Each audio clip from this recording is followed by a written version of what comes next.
Um rei nunca perde sua majestade. Esse é o tema da palavra, e quando eu estava conversando com a Érica, que eu falaria a respeito disso, ela falou, mas esse tema está muito errado, porque o rei perde sua majestade. Vários reis perderam sua majestade. Reis são depostos, reis passam o seu reinado para outras pessoas, mas sempre quando eu penso nessa frase, posso dizer que é um dito popular, eu penso na presença de Jesus, porque Jesus era rei antes de nascer, Jesus foi rei quando nasceu, e Jesus vai ser rei quando ele voltar, quando ele derrotar a besta e o anticristo, mas ele continua como rei. E é isso que na minha cabeça essa frase só faz sentido, que um rei nunca perde sua majestade, quando eu olho para a figura de Jesus, e eu vejo quem ele é, quem ele foi, e quem ele vai ser para sempre. E talvez você nunca tenha pensado nisso, talvez você nunca tenha pensado por esse prisma, mas entender a respeito de monarquia é parte importante para que você entenda essa mensagem. Por isso eu vou dar uma breve pincelada a respeito de monarquia. Monarquia é a forma de governo mais antiga que existe atualmente, certo? Então assim, nesse poder, por exemplo, exercido pelo monarca, quem são os monarcas? Ou o rei, ou a rainha, ou o imperador, ou a imperatriz. Essas pessoas, elas detêm o poder e governam então o seu estado, são chefes de estado. No Brasil nós não temos isso porque nós vivemos numa república, então, goste ou não, quem coordena isso é o presidente. Então, um rei ele faz isso, um rei ele veta leis, ele aprova leis, ele dá anistia para as pessoas, ele faz conexões, ele faz uma série de coisas que um presidente também faz.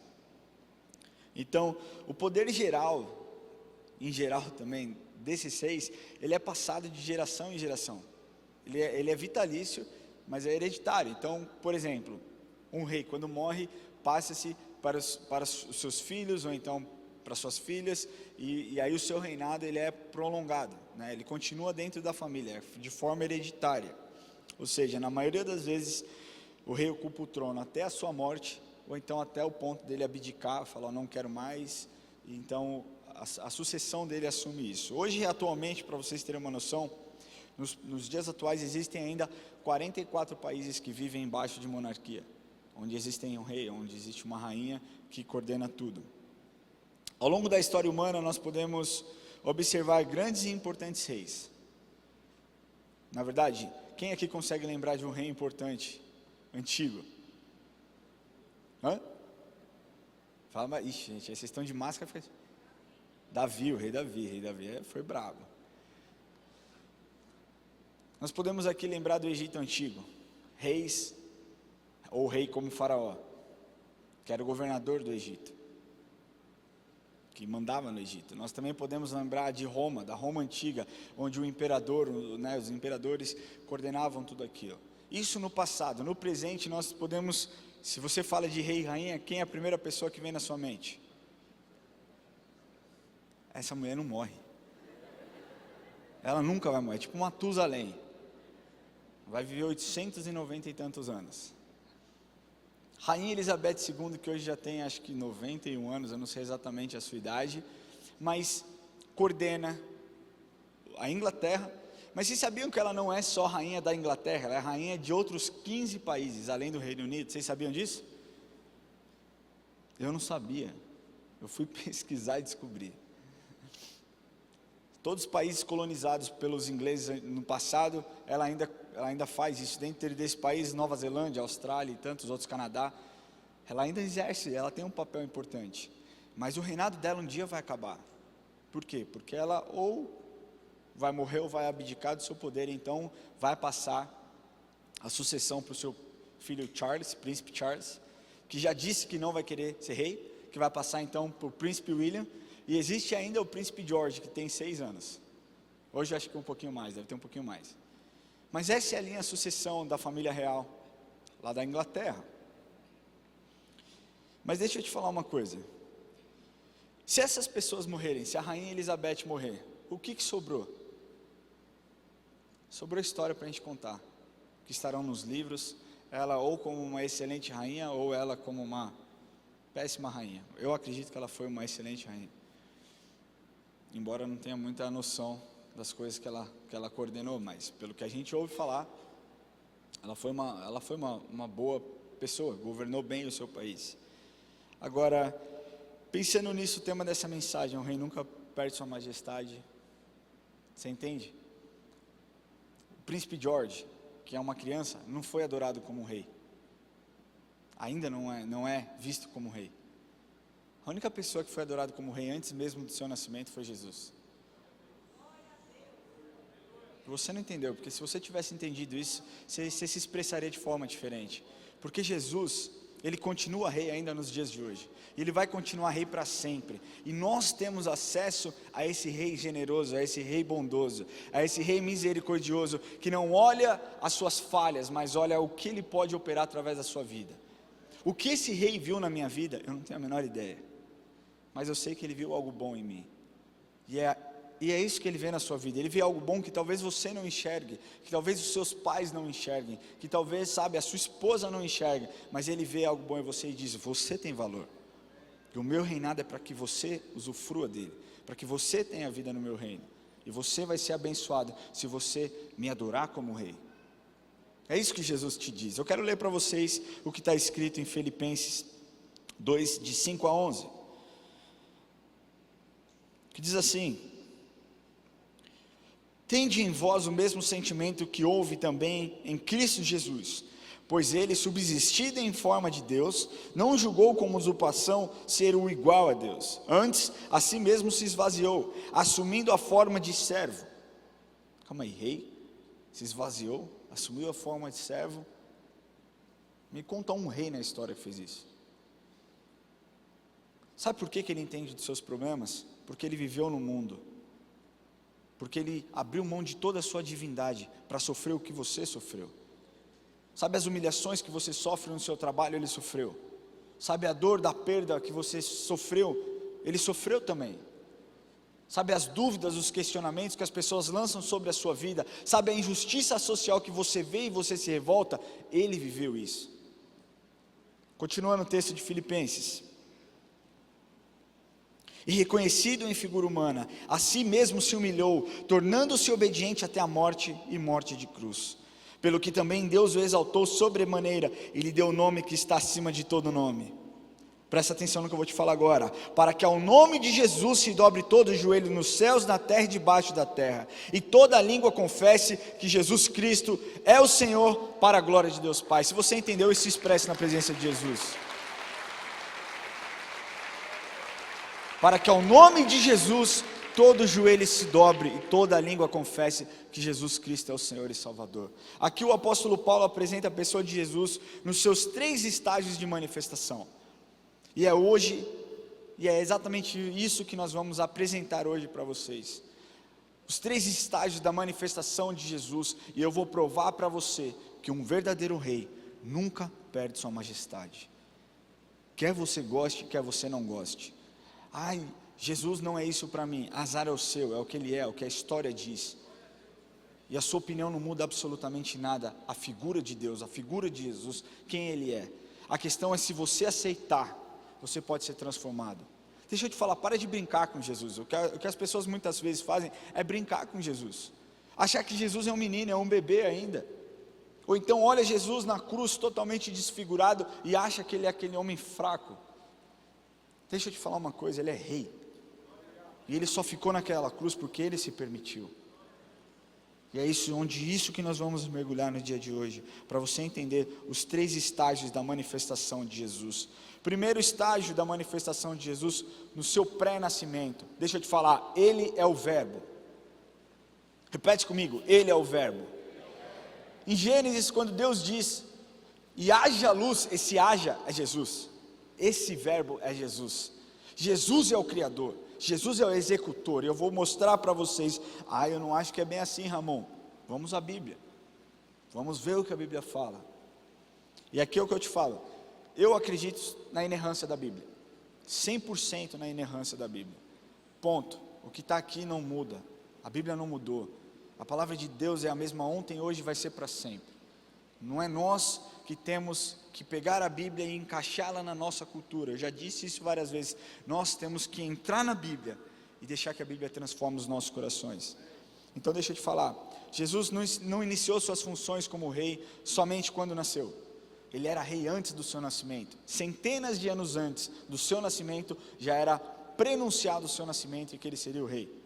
Mas eu quero ler para vocês o que está escrito em Colossenses 1, de 16 a 20.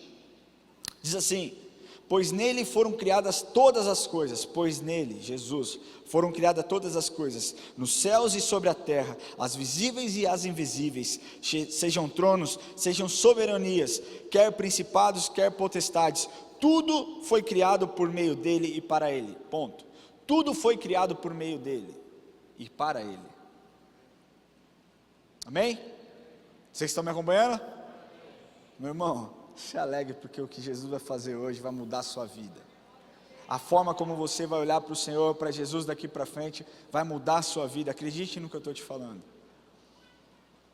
E ele diz: ele é antes de todas as coisas, nele tudo subsiste. Ele é a cabeça do corpo da igreja. Ele é o princípio, o primogênito de entre os mortos, para que em todas as coisas tenha primazia, porque aprove a Deus que nele reside toda a plenitude, que havendo feito a paz pelo sangue da sua cruz, por meio dele reconciliasse consigo mesmo todas as coisas, quer sobre a terra, quer nos céus. João 1 diz assim: no princípio era o verbo, e o verbo estava com Deus, e o verbo era Deus. Vocês acreditam na Trindade? Vocês acreditam na divindade de Jesus mesmo antes do seu nascimento? Vocês acreditam que Jesus era Deus antes do seu nascimento? Amém? A Bíblia está falando. Ele estava no princípio com Deus, todas as coisas foram feitas por intermédio dele, e sem ele nada do que foi feito se fez. Mais uma vez, ele é o executor. Ele é o executor da criação do mundo. Ele é o executor da nossa salvação. Por isso que eu falo, quando as pessoas muitas vezes olham para Jesus, elas tendem a distorcer a imagem de Jesus. Mas Jesus veio para restaurar tantas coisas, para transformar tantas as visões erradas que nós temos, inclusive com relação ao Deus Pai. Porque as pessoas muitas vezes olham e falam: nossa, Deus é bravo. Cara, eu já vi pessoas de Deus, homens de Deus, que pegam passagens bíblicas do Velho Testamento e colocam em livros. Olha só como Deus é mau e como Jesus é bom. Deixa eu te falar uma coisa: Jesus veio porque ele foi enviado pelo seu filho, pelo seu pai. A maior prova de amor que você poderia receber é que Deus te ama, e Deus não quis te condenar, e por isso enviou o seu filho, para que ele fosse o executor da sua salvação, para que ele fosse a pessoa que recebesse os pecados sobre ele, para que você não mais precisasse ser acusado ou então ir para o inferno, para que você pudesse ter vida eterna.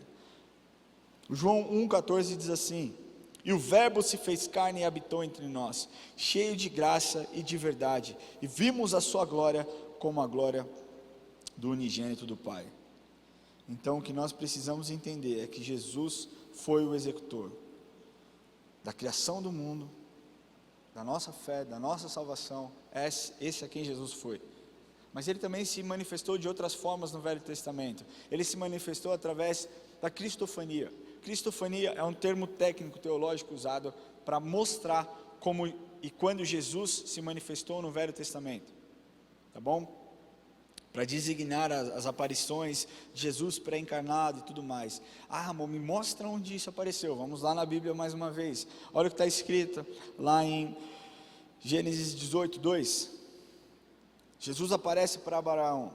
Diz assim: levantou ele os olhos, ele quem? Abraão. Olhou e eis 3 homens de pé em frente dele. Vendo-os, correu da porta da tenda do seu encontro, prostrou-se em terra e disse: Senhor meu, se achas misericórdias ou mercê em tua presença, rogo-te que não passes o teu servo. Isso aqui é Abraão falando com Jesus. Essas 3 pessoas, esses 3 anjos que apareceram, um desses anjos era Jesus. Vocês lembram que depois 2 anjos foram até Sodoma e Gomorra, destruir Sodoma e Gomorra, e salvaram Ló e sua família, mas a sua esposa morreu, porque olhou para trás, desobedecendo uma ordem direta dos anjos. Essa pessoa que fica com Abraão, conversando com Abraão e falando para ele: Abraão, eu farei você pai de nações, pai de multidões, e conversa com Abraão, e tem um tempo com Abraão, essa pessoa é Jesus. E não sou eu que estou falando, relato, Bíblia. Outra pessoa que Jesus apareceu foi Moisés, em Êxodo 3, de 3 a 5. Então disse consigo mesmo, Moisés dizendo: irei para lá e verei essa grande maravilha, porque a sarça não se queima.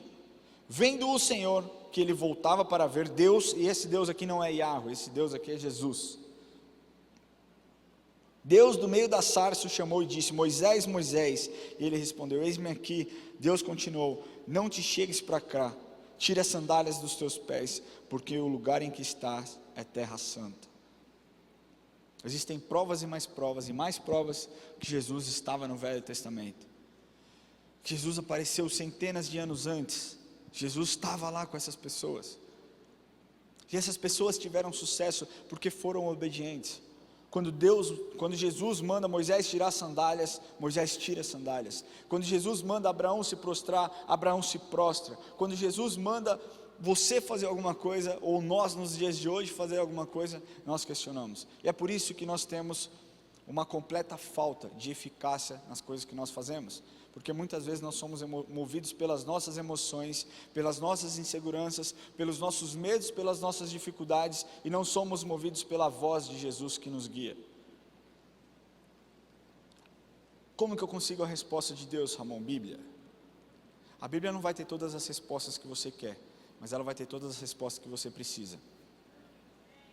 Você querer e você precisar são duas coisas completamente diferentes. O meu filho, ele pode querer várias coisas, ele pode querer brinquedos e mais brinquedos, mas eu sei as necessidades, eu sei o que ele precisa, e eu vou suprir as necessidades, não conforme aquilo que ele deseja, mas conforme aquilo que eu vejo que ele precisa. Jesus vê você da mesma forma. Eu não estou te falando que Jesus não te mime, não dê mimos para você, ele faz isso, mas deixa eu te falar uma coisa: seja grato por aquilo que você tem.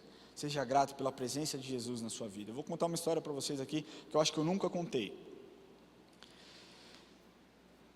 Eu sou pai, eu amo mimar o meu filho, os meus filhos, eu amo mimar a minha esposa, porque eu gosto disso.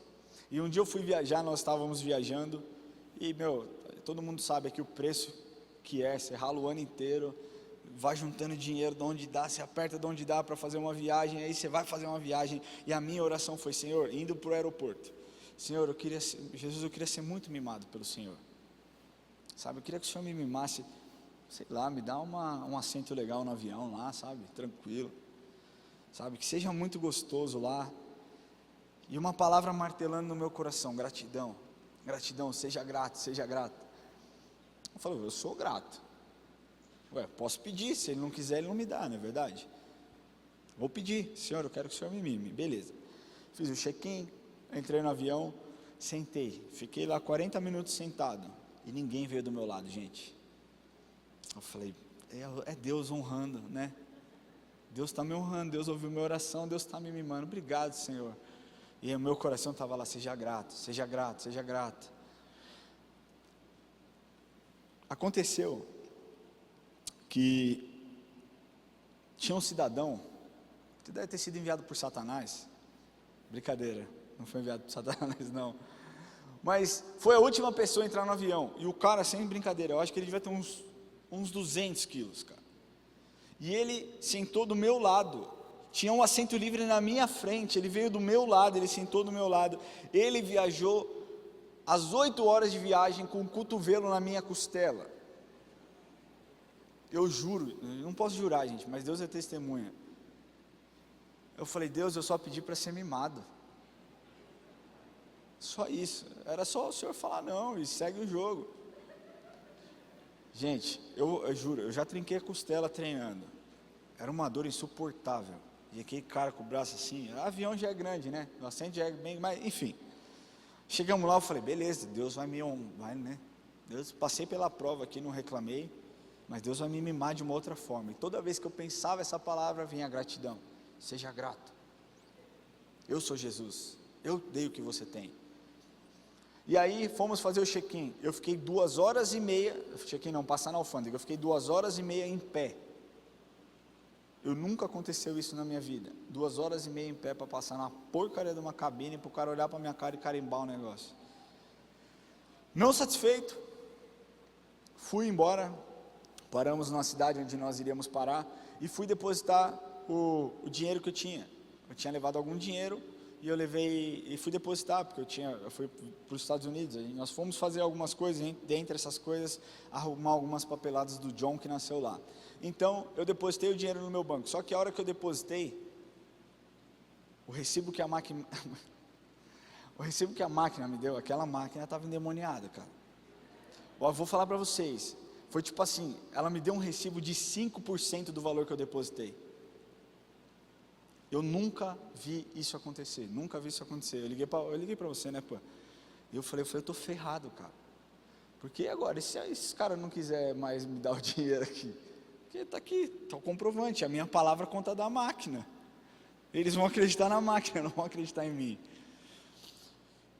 E no meu coração estava gratidão, seja grato. E eu fui embora, passei no banco, conversei com o gerente falou, não, é muito difícil disso acontecer, mas acontece, fica tranquilo, nós acreditamos no que você está falando, a diferença, né? Nós acreditamos no que você está falando, só que esse processo demora de 3 a 5 dias. Eu falei, está tudo bem. Quando eu entrei no hotel, eu botei o meu joelho no chão e eu entendi. E eu pedi perdão para o Senhor, eu falei, Senhor, eu entendo que eu tenho mais do que eu mereço. Eu sei que eu posso te pedir, mas eu sei o que o Senhor quis me ensinar no dia de hoje, para eu ser grato nas pequenas coisas. Sabe, quando nós vimos a presença de Jesus nas nossas vidas, nós temos uma gratidão tão grande, nós não focamos naquilo que nós não recebemos, mas o nosso foco é naquilo que Ele já fez por nós, naquilo que Ele já proveu por nós. Se você não tem algo para ser grato, algum bem material que você deseja para ser grato, pensa no sacrifício de cruz que Ele fez por você. Se isso não for o suficiente, eu não sei o que vai ser. Aliás, se isso não for o suficiente, nem se Ele desejar, e se Ele atender todos os desejos do seu coração, você vai ser uma pessoa satisfeita e completa, porque a salvação dele deveria nos bastar, a salvação de Jesus deveria nos bastar, amém? Glória a Deus. Segundo estágio de manifestação foi após o seu nascimento, quando Jesus nasceu. Então Jesus ele decide abrir mão de todos os seus atributos para vir para a terra, todos nós concordamos com isso. Se ele era rei, ele desceu para a terra, sua mãe não era da linhagem, não tinha um pai ou uma mãe como rainha ou como rei, então hierarquicamente ela não era uma rainha, então Jesus não poderia ser um rei, humanamente falando, mas Jesus abriu mão dos seus atributos para vir à terra, mas Ele não abriu mão da sua essência, e é isso que você precisa entender.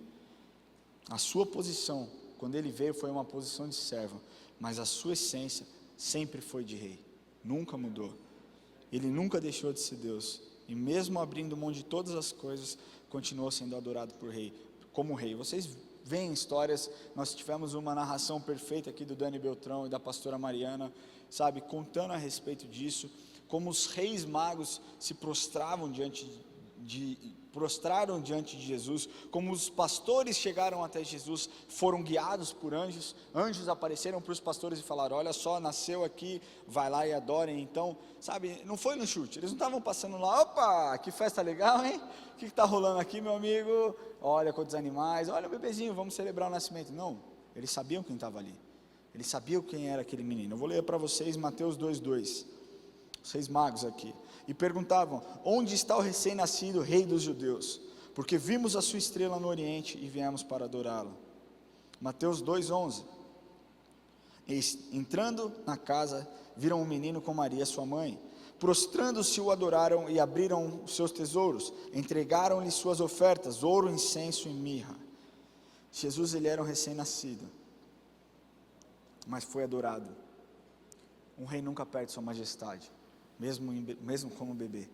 Ele era rei, e pessoas reconheceram ele como rei. Herodes tinha tanto medo que mandou matar todas as crianças abaixo de 2 anos, porque sabia que existia um verdadeiro rei.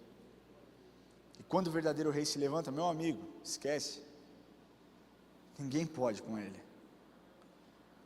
A vinda de Jesus tinha um propósito maravilhoso, e todos nós reconhecemos isso, o propósito da nossa salvação. João 3,16 diz assim, porque Deus amou o mundo de tal maneira que deu seu único Filho, para todo aquele que nele crê, não pereça, mas tenha a vida eterna. Deixa eu te falar uma coisa, todo aquele que nele crê, não adianta você só entender, é importante que você aceite no seu coração, e que você fale com a sua boca, porque quando nós fazemos isso, nós tornamos essa confissão uma confissão pública. Mas ele continua dizendo no versículo 17, Porquanto Deus enviou o seu Filho ao mundo, não para que julgasse o mundo, mas para que o mundo fosse salvo por ele. Eu vou ler de novo isso aqui. Porque nós vivemos em um tempo onde as pessoas olham para nós e nos rotulam e nos julgam. Olha lá o gordo, olha lá o careca, olha lá a divorciada, olha lá o drogado, olha lá o adúltero. Olha o que Jesus está falando, porque Deus enviou o seu Filho ao mundo, não para que julgasse o mundo, mas para que o mundo fosse salvo por ele. Você já foi salvo por Jesus, pelo único Rei, o verdadeiro Rei, capaz de te salvar, mesmo você não merecendo. Jesus veio para mostrar que nele o nosso passado está perdoado. Como você entrou aqui hoje, eu não tenho a menor ideia. As coisas que você fez ontem à noite, eu não tenho a menor ideia. Mas se você estiver em Cristo, você é nova criatura. As coisas velhas se passaram e eis que tudo novo se fez. E é assim que funciona com Jesus. Ele veio para te mostrar que o seu pecado está no passado, se você pedir perdão para Ele. Existem algumas exigências, e dentro dessas é você pedir perdão para Ele e reconhecer. Jesus veio para nos mostrar que nele nós temos um real propósito de vida. Se você acha que o seu real propósito de vida é o seu trabalho, você está com o foco errado. Se você acha que o seu real propósito de vida é o seu estudo, você está com o foco errado. Eu não estou falando que isso não são coisas importantes. São coisas importantes e você deve se dedicar e deve ser o melhor em tudo que você vai fazer. Mas o real propósito da sua vida é a grande comissão que Ele nos disse: ide por todo mundo e pregai o Evangelho a toda criatura. Então você pode sim ser efetivo no seu trabalho, você pode sim ser efetivo nos seus estudos, onde você estiver. Porque quando você faz isso, você vai entender o poder que existe no Rei dos Seis. Jesus também veio para nos mostrar que por causa dele, nós temos uma casa no céu. Amém. Jesus veio para nos mostrar que quando nós entregamos e aceitamos Ele como Rei dos Seis, como Senhor dos Senhores, Ele nos dá uma morada no céu. E um dia nós estaremos usufruindo desse reino junto com Ele, amém? Tudo isso Jesus fez por nós. João 18, 4, 6 diz assim: sabendo, pois, Jesus todas as coisas que sobre Ele haviam de vir, adiantou-se, perguntou-lhes: a quem buscai? Ponto aqui. Você percebe que mesmo pessoas relutando e não aceitando que Ele era Jesus, que Ele era o Cristo, que Ele era o Rei dos Seis, que Ele era o Messias, que Ele era o Salvador, mesmo num tempo onde Ele estava ali prestes a ser capturado pelos guardas, e quando os guardas chegam no jardim para prender Jesus, e eles perguntam, Jesus já vendo o que aconteceria, Jesus pergunta: quem que vocês estão buscando? E eles falam: nós estamos buscando Jesus de Nazaré. Judas estava lá. Então Jesus fala: sou eu. E quando ele fala sou eu, eles caem prostrados diante de Jesus. Pessoas acreditam que porque através da palavra de Jesus existe a força. Teólogos acreditam nisso. Eu acredito que eles viram algo sobrenatural de Jesus ali, a divindade de Jesus, Ele como Rei dos Seis, e um rei tem poder, e um rei tem força, e quando Ele falou sou eu, eles caíram prostrados diante de Jesus. Deixa eu te falar uma coisa, um dia nós nos prostraremos diante dEle, presencialmente diante dEle, mas eu não acredito que você vai se prostrar por medo. Você vai se prostrar porque vai ser impossível contemplar a sua face, a sua grandeza, a sua bondade. Você vai estar constrangido de olhar no rosto de Jesus e falar: uau, obrigado pelo que o Senhor fez por mim. Terceiro estágio de manifestação é Jesus ressurreto como Rei dos Seis. Você já entendeu Jesus antes do seu nascimento, você agora entendeu Jesus depois do seu nascimento, e agora você vai entender Jesus ressurreto, depois da sua ascensão, e como Ele vai vir no futuro. Preste atenção. Apocalipse 1, 10 a 18, diz assim, João contando, tá bom? O apóstolo João: achei-me em espírito no dia do Senhor e ouvi, por detrás de mim, grande voz, como de trombeta, dizendo: o que vês, escreve em um livro e manda às 7 igrejas, Éfeso, Esmirna, Pérgamo, Tiatira, Sardes, Filadélfia e Laodiceia. Voltei-me para ver quem falava comigo, e voltando vi 7 candeeiros de ouro, e no meio dos candeeiros um semelhante a filho do homem, com vestes talares e cingido. À altura do peito uma cinta de ouro, a sua cabeça e cabelos eram brancos como alva lã, como neve, os olhos como chamas de fogo, os pés semelhantes ao bronze polido, como que refinado numa fornalha, a voz como voz de muitas águas. Tinha na mão direita 7 estrelas, e da boca saía-lhe uma espada afiada de 2 gumes. O seu rosto brilhava o sol na sua força. Quando vi, caí a seus pés como morto. Porém, ele pôs sobre mim a mão direita, dizendo: não temas, eu sou o primeiro e o último, aquele que vive. Estive morto, mas eis que estou vivo pelos séculos dos séculos, e tenho as chaves da morte e do inferno. João continua dizendo no capítulo 19:13, está vestido com um manto tinto de sangue, e o seu nome se chama Verbo de Deus. Versículo 16, tem no seu manto, na sua coxa, um nome escrito: Rei dos reis e Senhor dos senhores.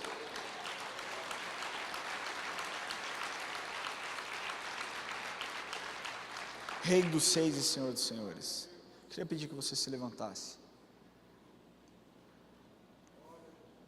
Eu não sei qual a figura de Jesus que você tem em sua mente. Eu não sei se é uma figura de Jesus como um menino frágil que nasceu em um lugar totalmente despreparado, que não tinha uma higiene, que não era próprio para um parto de uma mulher. Como Deus nasceria naquele lugar? Tudo aquilo foi prenunciado por profetas, grandes profetas que anunciaram a vinda de Jesus. Eu não sei se você tem a visão de Jesus como aquele que sofreu na cruz, aquele homem fraco que ficou horas apanhando. Mas deixa eu te falar, a cruz não foi o fim. Para um rei comum, a cruz seria um fim. Mas ele se fez homem, para que você fosse perdoado dos seus pecados. Esse é um verdadeiro rei, que se importa com o seu povo. Esse é o verdadeiro rei que se importa com o seu povo, que quer que o seu povo viva bem, viva em abundância, porque a palavra de Deus nos diz: o ladrão vem senão para roubar, matar e destruir, mas eu vim para que tenham vida e vida em abundância. Jesus veio para que você tivesse vida e vida em abundância.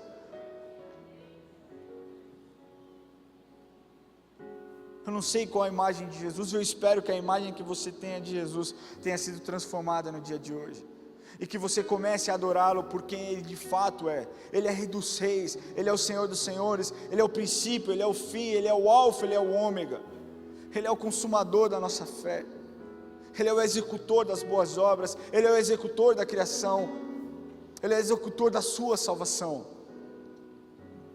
A razão pela qual você está aqui hoje, meu irmão, é porque Jesus precisa conhecer você, Ele quer conhecer você. E você não está aqui porque você caiu aqui de paraquedas. E estava de bobeira em casa e decidi ver a minha sobrinha dançando. Não, você está aqui porque Jesus quer te conhecer, e de uma forma sobrenatural Ele te dirigiu para cá. A palavra de Deus diz que não fomos nós que chegamos a Ele, mas Ele se achegou a nós. E se você está aqui é porque Ele se importa com você. Mas para que isso aconteça, para que você usufrua do reinado dEle, existe uma exigência: que você entregue o seu coração para Jesus, que você se humilhe na presença de Jesus. E se humilhar na presença de Jesus é reconhecer: você é Deus e eu não sou, você salva e eu não salvo, você cura e eu não curo, você transforma e eu não transformo. Jesus, eu preciso do Senhor. Ele é rei, Ele foi rei antes do seu nascimento, Ele foi rei durante o seu nascimento, e Ele abriu mão do seu reinado, Ele abriu mão da sua divindade, por você, por mim, para que nós pudéssemos usufruir grandes coisas através da presença dEle. Feche seus olhos.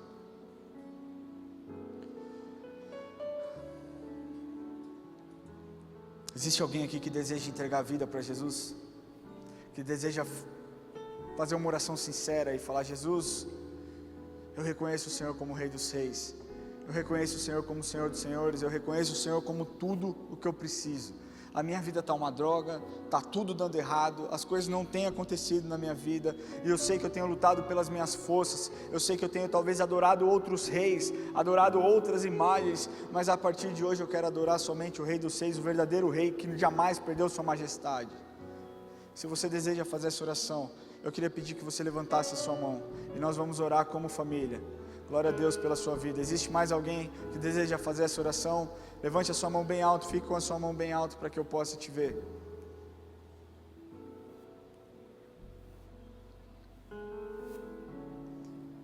Se você deseja fazer essa oração, mais uma vez, é tempo de você entregar o seu caminho ao Senhor. A palavra de Deus diz: entrega o seu caminho ao Senhor, confia nele e o mais Ele fará. Sabe as suas necessidades, sabe o vazio que você sente, sabe a forma talvez difícil que você tem vivido. Ele está falando: entrega o seu caminho, confia, porque eu sou rei e eu vou fazer. Eu vou fazer essa pergunta pela última vez: existe mais alguém que deseja entregar o coração para Jesus? Levante sua mão bem alto, não fique constrangido. Hoje é dia de salvação, a salvação vai entrar na sua casa em nome de Jesus. Se você está fazendo essa oração online também, eu peço que você escaneie pelo QR Code para que nós tenhamos acesso, para que nós entremos em contato com você, porque você é importante, a sua vida tem valor. Você que levantou a sua mão, coloque a mão no seu coração e diga assim: Senhor Jesus, eu entrego a minha vida em tuas mãos. Eu peço perdão, Senhor, pelos meus pecados. Jesus, eu aceito o Senhor como meu único Senhor e Salvador. Que a minha vida resplandeça a Tua graça, a Tua bondade, o Teu amor. Em nome de Jesus.